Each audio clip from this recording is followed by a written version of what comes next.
আসসালামু আলাইকুম। ইউনিয়ন পরিষদের প্রশাসনিক কর্মকর্তা ও হিসাব সহকারী কাম কম্পিউটার অপারেটর পদে নিয়োগ বিজ্ঞপ্তি প্রকাশিত হয়েছে, যেটিতে আপনারা পুরুষ মহিলা উভয় প্রার্থী কিন্তু আবেদনটি করতে পারবেন। তো ইউনিয়ন পরিষদ প্রশাসনিক কর্মকর্তা যে পদটি রয়েছে এটিতে পদের সংখ্যা রয়েছে 10টি এবং হিসাব সহকারী কাম কম্পিউটার অপারেটর যে পদটি রয়েছে এটিতে পদের সংখ্যা রয়েছে 3টি। আবেদনের ক্ষেত্রে 1 নম্বর পদে আপনার যে সকল প্রার্থী শিক্ষাগত যোগ্যতা কোনো স্বীকৃত বিশ্ববিদ্যালয় হতে অনন্য দ্বিতীয় বিভাগ অথবা সমমানের সিজিপিএ তে স্নাতক বা সমমানের ডিগ্রি রয়েছে সে সকল প্রার্থী আবেদন করতে পারবেন। এবং 2 নম্বর পদের ক্ষেত্রে যে কোনো স্বীকৃত বোর্ড হতে বাণিজ্য বিভাগে অনন্য দ্বিতীয় বিভাগ অথবা সমমানের জিপিএ তে উচ্চ মাধ্যমিক সার্টিফিকেট অথবা সমমান পরীক্ষা উত্তীর্ণ কম্পিউটার প্রশ্নপত্র এবং কম্পিউটার টাইপে প্রতি মিনিটে সর্বনিম্ন গতি বাংলায় 20 শব্দ এবং ইংরেজিতে 20 শব্দ থাকতে হবে। তো নিয়োগ বিজ্ঞপ্তিটি ছিল জেলা প্রশাসকের কার্যালয়, দিনাজপুর জেলার ইউনিয়ন পরিষদের সমূহের। এটিতে আবেদনের ক্ষেত্রে প্রার্থীকে অবশ্যই বাংলাদেশের নাগরিক এবং দিনাজপুর জেলার স্থায়ী বাসিন্দা হতে হবে, তাহলে আপনারা আবেদনটি করতে পারবেন।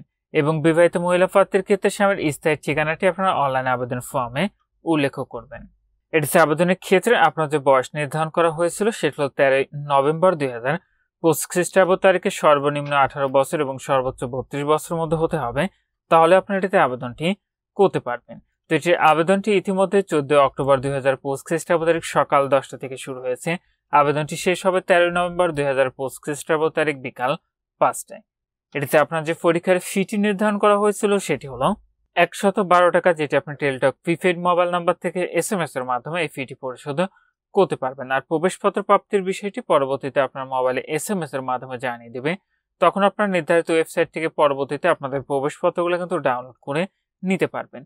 তো যে সকল প্রার্থীরা আবেদনটি করবেন শেষ তারিখের জন্য বসে না থেকে পূর্বে এই নিয়োগের আবেদনটি সম্পন্ন করে নেবেন।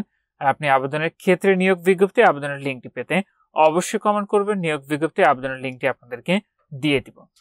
আর আপনি যখনই আবেদনটি করেন না কেন, আবেদনটি করার পূর্বে আগে নিজ দায়িত্বে সম্পূর্ণ নিয়োগ বিজ্ঞপ্তিটি ভালো করে পড়ে বুঝে তারপরে আবেদনটি করবেন। তো আজকের ভিডিওটি বন্ধু ভালো থাকুন, সুস্থ থাকুন, এফআই থাকুন। আল্লাহ হাফেজ।